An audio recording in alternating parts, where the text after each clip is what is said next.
वचन में लिखा है, फिर तीसरे दिन गलील के काना में किसी का विवाह था और यीशु की माता भी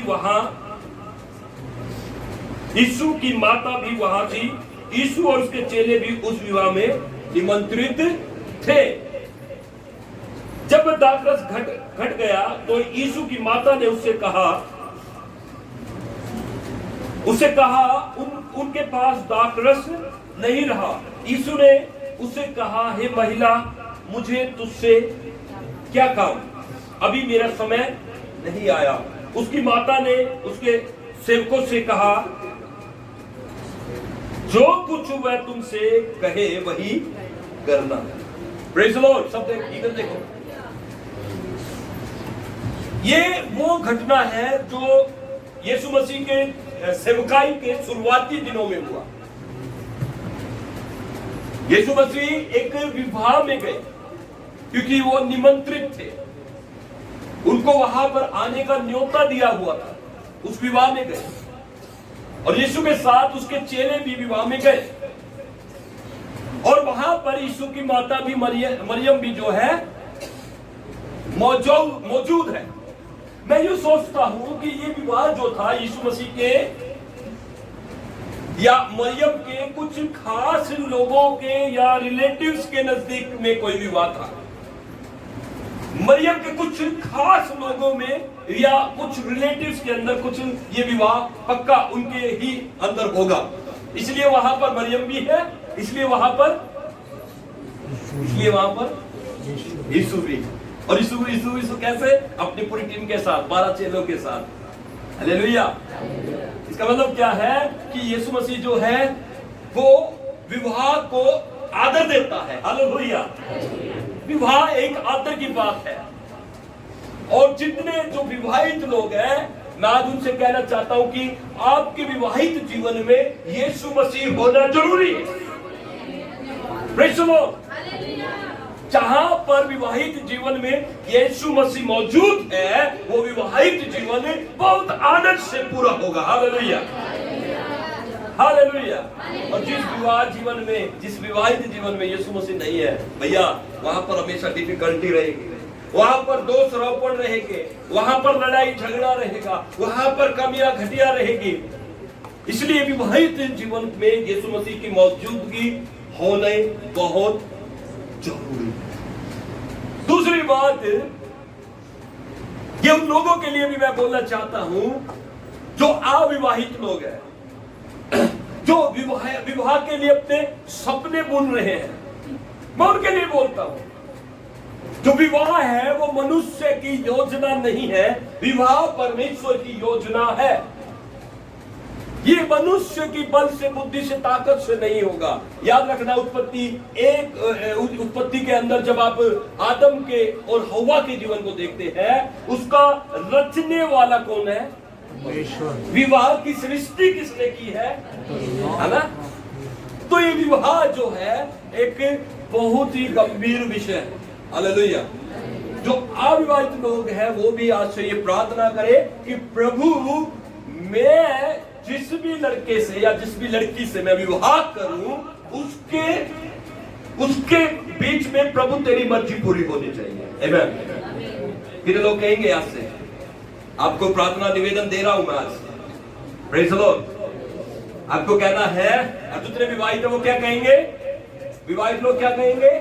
प्रभु, मेरे विवाहित जीवन में, मेरे पारिवारिक जीवन में आप मौजूद होने चाहिए। आमीन। और जो अविवाहित है वो ये कहना चाहिए कि प्रभु, मेरा जो विवाह हो तो आपकी मर्जी से चुने हुए व्यक्ति के साथ हो। आमीन। हालेलुया। तब मजा आएगा, तब ठीक रहेगा। तो बाइबल बताती है यीशु मसीह विवाह में निमंत्रित थे और वहां पर एक कार्य, एक घटना हुई। क्या हुई? क्या हुआ था? जो बोलो, दाखरस घट गया था, या बोल सकते हैं खत्म हो गया था।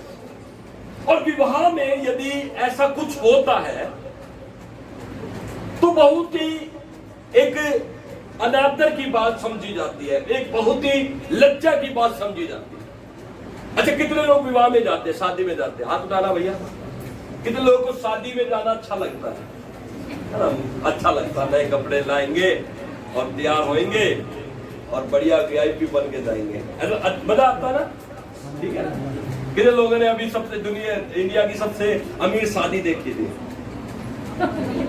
देखी थी, है ना, ठीक है, हाँ देखी थी।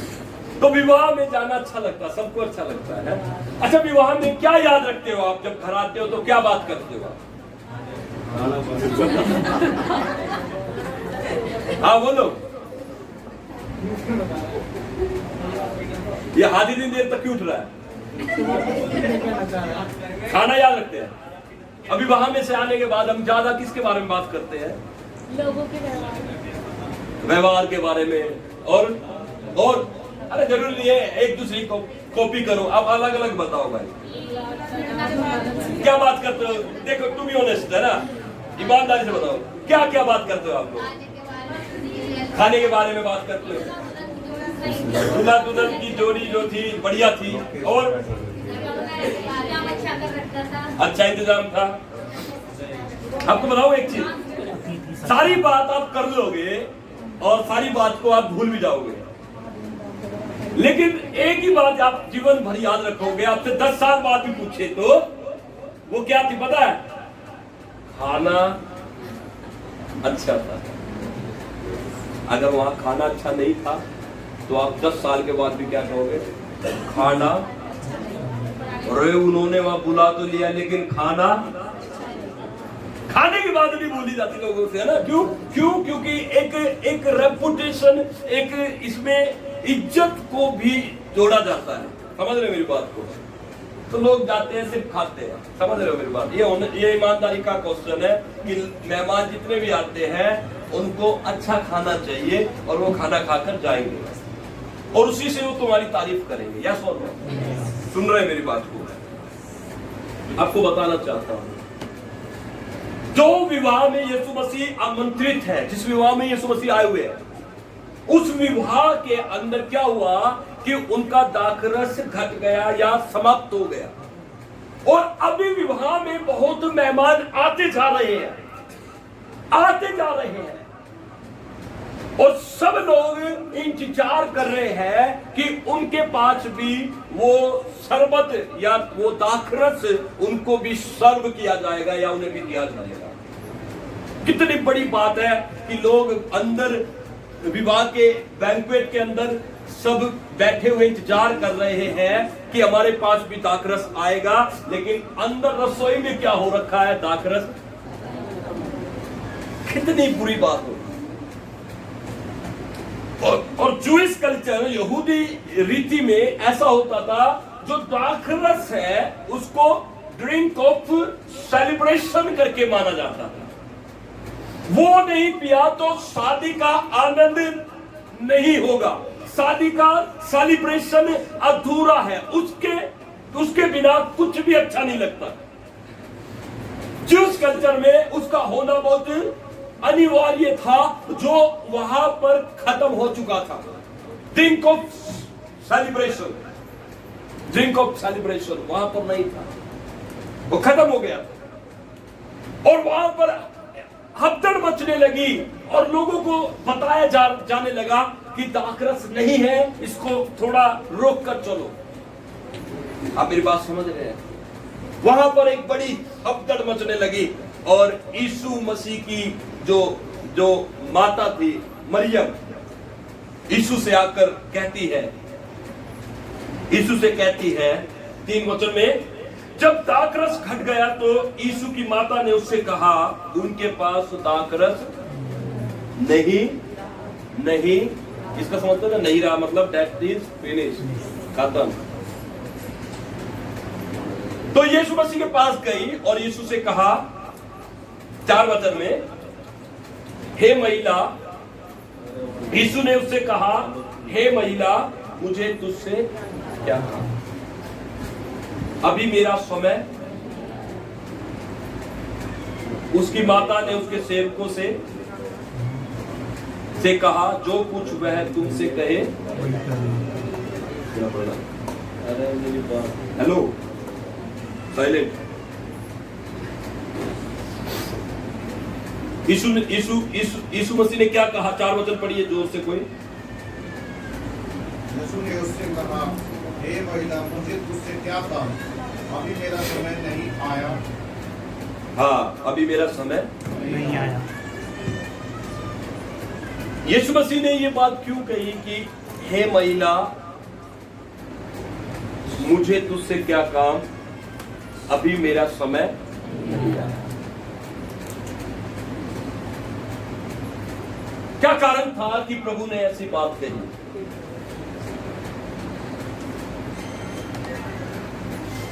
और कुछ लोग इस बात को कहते हैं उसने अपनी माता को महिला करके बोला, उसने उसको माता नहीं कहा। आपको पता है यीशु मसीह अभी शुरुआती दिनों में सेवा के लिए अपने परिवार को छोड़ चुके हैं, अपने घर को, परिवार को छोड़ चुके हैं। इसलिए दोनों लोग वहां पर आए थे, याद है? यीशु की माता वहां पर थी और अगला वचन क्या कहता है? यीशु मसीह और उसके चेले भी आमंत्रित थे। तो दोनों को अलग न्योता भेजा गया। अगर एक ही न्योता भेजा जाता तो एक ही व्यक्ति के अंदर खत्म हो जाता है कि वहां पर आए थे, लेकिन दोनों को अलग करके न्योता दिया गया क्योंकि यीशु मसीह अपनी शुरुआती सेवकाई को शुरू कर चुके हैं।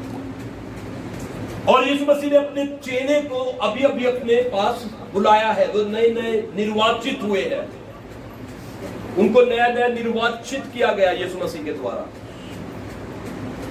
और प्रभु ने उस संदर्भ में, जब वो सेवकाई के संदर्भ में था, तो यीशु मसीह ने कहा, महिला, मेरा समय।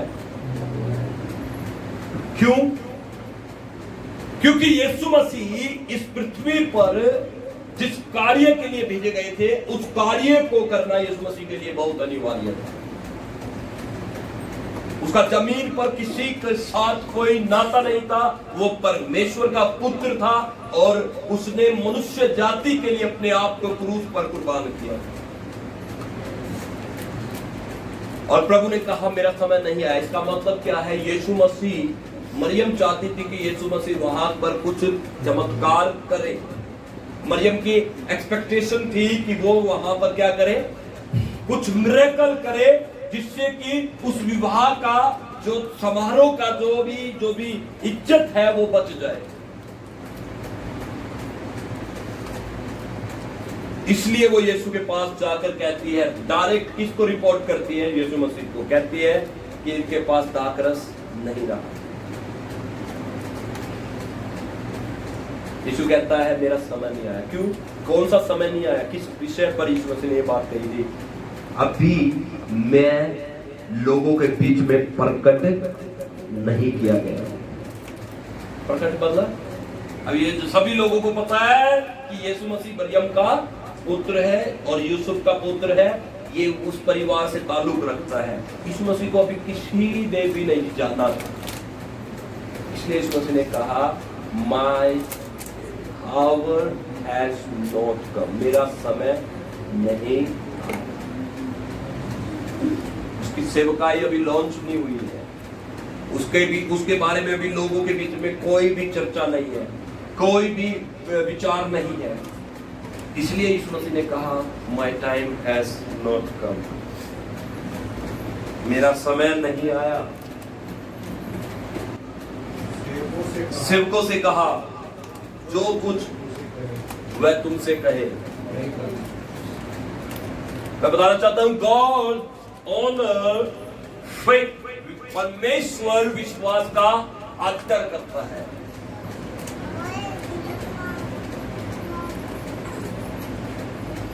तो आप देखते हैं कि यीशु मसीह का टाइम नहीं आया, बट स्टिल कि उसके पास मरियम के विश्वास को देखकर यीशु मसीह ने वहां पर कार्य को किया। यीशु मसीह ने वहां पर कार्य किया।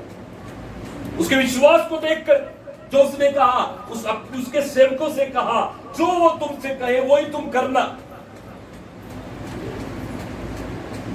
और उसके बाद क्या लिखा है वचन में, 6 वचन में, वहाँ यहूदियों के शुद्ध करने की रीति के अनुसार पत्थर के 6 मटके धरे थे, जिनमें 2-2, 3-3 मन समाता था। 6 मटके धरे थे जिनमें 2-2, 3-3 मन।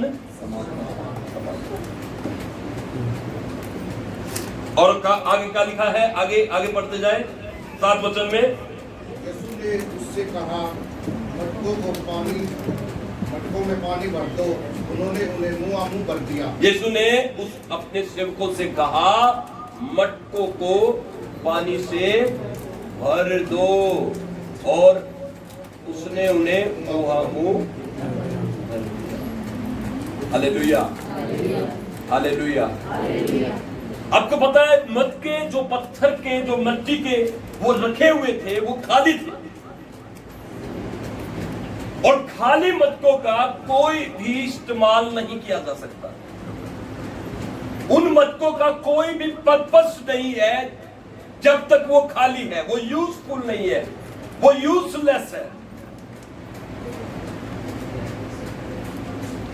खाली मटके सिर्फ एक देखने के लिए, प्रदर्शनी के लिए अच्छे हैं, लेकिन उनका कोई यूज नहीं किया जा सकता जब तक वो इस्तेमाल ना किए जाए, जब तक उनके अंदर पानी ना भरा जाए। और यीशु ने उनसे क्या कहा कि उन्हें मुंह भर दो, और उसके सेवकों ने उन्हें पानी से मुंह भर दिया। और उसके बाद प्रभु यीशु ने क्या कहा, आगे पढ़े, 8 वचन। तब उसने उनसे कहा, अब निकाल कर भोज के प्रधान के पास ले जाओ, और वे ले गए। जब भोज के प्रधान ने वह पानी चखा जो दाखरस बन गया था, और वह नहीं जानता था कि वह कहां से आया, परंतु जिन सेवकों ने पानी को निकाला था वे जानते थे। तो भोज के प्रधान ने दूल्हे को बुलाकर उससे कहा, हर एक मनुष्य पहले अच्छा दाखरस देता है, और जब लोग पीकर छक जाते हैं तब मध्यम देता है, परंतु तूने अच्छा दाखरस अब तक रख छोड़ा। यीशु ने गलील के काना में यह पहला चिन्ह दिखाकर अपनी महिमा प्रकट की, और उसके चेलों ने उस पर हालेलुया, हालेलुया। मेरे प्रियो, जो आज मटकों को आप देखते हैं, उन मटकों के जीवन को, उन मटकों के चित्र को देखकर आपको समझना है कि वो मटके यदि वे खाली है तो उनका कोई यूज नहीं है।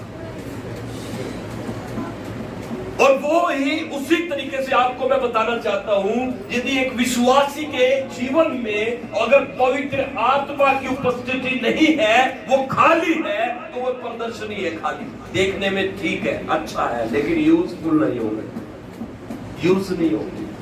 कि पवित्र आत्मा मुझे अपने आप से, अपनी उपस्थिति से भर दे।